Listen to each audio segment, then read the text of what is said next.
दोस्तों, जैसे आपको पता है कि इडियम्स और फ्रेजेस की सीरीज हमने स्टार्ट की है। 2 पार्ट हम उसका ऑलरेडी कर चुके हैं, पार्ट 3 है। तो पार्ट 3 में देखते हैं कि यहाँ पर जो फर्स्ट वर्ड है वो क्या है और उसका मीनिंग हम कैसे निकाल सकते हैं। ऑल्दो आपको पता है कि वर्ड बहुत ही सिंपल लग रहा है ये। Add fuel to fire. Add fuel to fire को आपने कैसे भी याद रखना है, आग में घी डालना। ठीक है, तो इसको आप क्या बोलोगे? आग में घी डालना। तो आग में जब हम घी डालेंगे तो वो क्या हो जाएगा, वो कोई भी सिचुएशन है वो बहुत ही खराब हो जाएगी ना, उसी को बोल देते हैं। किसी भी सिचुएशन को और भी खराब कर देना, उसी को बोल देते हैं। It means to make a situation worse, situation को वर्स कर देना, ये इसका मीनिंग होता है। एग्जाम्पल क्या बता रहा है, देखो। Instead of trying calm down the argument, argument को उसने काम डाउन नहीं किया, उसको कूल नहीं किया। He just kept adding fuel to fire, तो वो मैटर को और भी खराब करता रहा। इसी को बोल देते हैं हम एड फ्यूल टू फायर।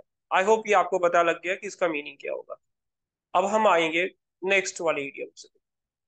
देखो यहाँ पे लिखा है an axe to grind. Axe का मतलब होता है कुल्हाड़ी, जैसे इसके हाथ में है यहाँ पे। अब कुल्हाड़ी का काम क्या होता है? कुल्हाड़ी से तो काटते हैं ना, हम कटिंग करते हैं। बट ये तो ग्राइंड की बात कर रहे हैं। देखो, ग्राइंड का मतलब तो पीसना होता है ना, कुल्हाड़ी से पीसा थोड़ी जाता है। तो इसका मतलब कि हम उस कुल्हाड़ी को अपने सेल्फिश रीजन के लिए यूज कर रहे हैं। जो उसका एक्चुअल जो प्राइमरी फंक्शन है ना, उसके लिए यूज नहीं कर रहे उसको। ये इसका मतलब होता है। मीनिंग क्या बता रहा है ये, कि signifies having personal reason for doing something, किसी काम को करने का एक पर्सनल रीजन, मतलब अपने सेल्फिश रीजन के लिए। हम सिंपली इसको ऐसे भी बोल सकते हैं, something done for selfish reason. तो एक वर्ड हमारे लिए यहाँ पर काम आएगा, वो आएगा सेल्फिश रीजन। जब हम किसी काम को किसी पर्सनल गेन के लिए या किसी सेल्फिश रीजन से करते हैं। एग्जाम्पल में क्या लिखा है, he was always trying to get me to do things for him. It was clear he had an axe to grind, मतलब उसके टोटल जो उसका जो उसका जो इंटेंशन था, वो क्या था? वो शेल्फिश था। तो an axe to grind, I hope आपको समझ आ गया है। अगले पे चलते हैं। अगला लिखा है यहाँ पर एन एप्पल ऑफ डिस्कॉर्ड। ठीक है, एप्पल ऑफ डिस्कॉर्ड को हमने एक टर्म और बोल देते हैं, बोन ऑफ कंटेंशन। डिस्कॉर्ड का मतलब होता है डिसएग्रीमेंट। इसका मतलब क्या होगा? डिसएग्रीमेंट। डिसएग्रीमेंट को हम क्या बोलेंगे? डिस्कॉर्ड बोलेंगे। एप्पल ऑफ डिस्कॉर्ड का मतलब होता है, बोलते हैं ना, झगड़े की जड़। तो इसको आप कैसे याद रख सकते हो? इसको बोलते हो आप झगड़े की जड़। ठीक है, झगड़े की जड़, एप्पल ऑफ डिस्कॉर्ड। जैसे मैं एक एग्जांपल बोल देता हूँ। माना कि मैंने बोला जो पीओके वाला रीजन है ना, पाकिस्तान ऑक्यूपाइड कश्मीर, हम क्या बोल रहे हैं? PoK is an apple of discord. It means it is the main root cause of fight, उसी को बोलते हैं। एप्पल ऑफ डिस्कॉर्ड का मतलब हो गया झगड़े की जड़, हमने इतना देख लिया था। यानी सब्जेक्ट और ऑब्जेक्ट दैट कॉजेस कॉन्फ्लिक्ट और डिसएग्रीमेंट। कोई भी ऐसा सब्जेक्ट हो या कोई भी ऐसी ऑब्जेक्ट हो, कोई भी ऐसी चीज हो जिससे डिसएग्रीमेंट होता है, उसको हम एप्पल ऑफ डिस्कॉर्ड बोल देते हैं। आई होप आपको ये समझ आ गया। बाकी इसका ये जो लिखा हुआ है ना, ये ट्रोजन वॉर पे है एक्चुअल में। तो बड़ी कहानी है, इतना डीप नहीं जा रहे। आगे बढ़ते हैं। नेक्स्ट है एट एन आर्म्स लेंथ। देखो, 2 गज की दूरी है जरूरी। कोरोना टाइम पे आया था ना, तो किसी से थोड़ा दूरी बना के रख, है ना। तो दूरी से रिलेटेड हो गया ये। अब इसको हम क्या बोल देते हैं? Keep distance. लिखा होता है ना ट्रक के पीछे या गाड़ी के पीछे भी लिख देते हैं कीप डिस्टेंस, यानी या मेंटेन डिस्टेंस, दूरी बना के रख।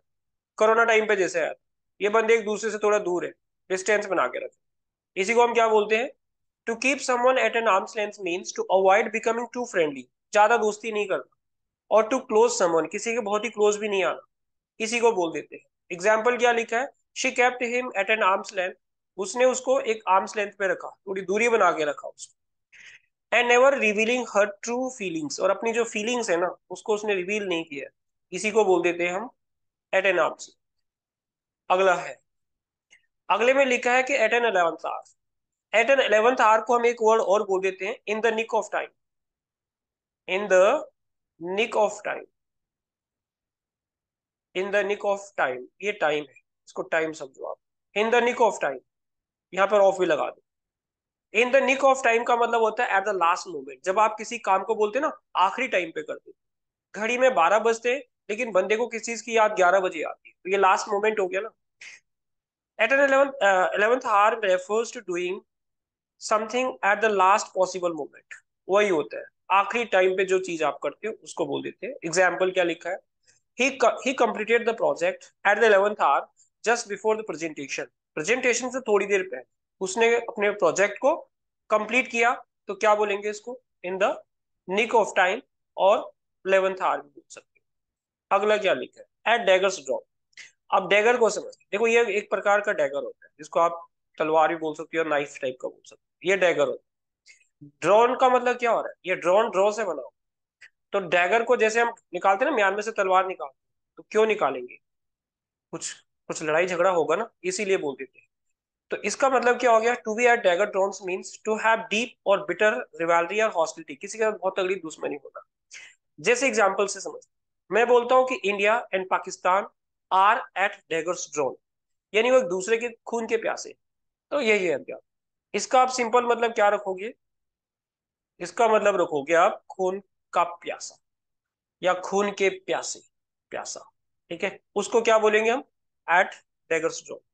To families war at daggers drawn over the inheritance, मतलब प्रॉपर्टी किसके नाम पर होगी, खून के प्यासे होंगे एक दूसरे के लिए, उसको बोलते हैं हम डैगर्स ड्रॉन। अगला वर्ड है बीट अबाउट द बुश, मतलब घुमा फिरा के बातें करना। आप बातों को घुमा फिरा रहे हो, जो ज्यादा बात घुमाता है ना, उसको एक वर्ड और बोल देते हैं, सरकम लोकेशन। ये लोकेशन है, सरकम लोकेशन। ठीक है, तो बात को घुमाना, तो सरकम लोकेशन भी इसको बोल देते हैं। और बोलते हैं तो इसको हम क्या भी बोल देते हैं, इसको हम वर्बोज भी बोल देते हैं। बट वर्बोज पता है कौन सा बंदा होता है, जो ज्यादा बात करता है। इसका एक वर्ड हम क्या करेंगे, लैकोनिक, उल्टा हो जाएगा लैकोनिक। इसका लैकोनिक का मतलब होता है जो टू द पॉइंट बात करता है, ब्रीफली बात करता है, उसको लैकोनिक बोलेंगे। ये एक दूसरे के ऑपोजिट है। सरकम लोकेशन मतलब बात को घुमा, बीट अराउंड द बुश या बीट अबाउट द बुश। इसका मतलब क्या हो गया, to avoid getting to the point, talking in a roundabout or indirect way, घुमा घुमा के बातें कर, घुमा घुमा के बातें, उसी को बोल देते हैं। एग्जाम्पल क्या लिखा है, instead of directly asking the for the raise, he beat about the bush, है ना, फॉर एन आवर, 1 घंटे तक तो वो क्या करता रहा, बातों को घुमाता रहा, लपेटता रहा बातों। ये था बीट अराउंड द बुश।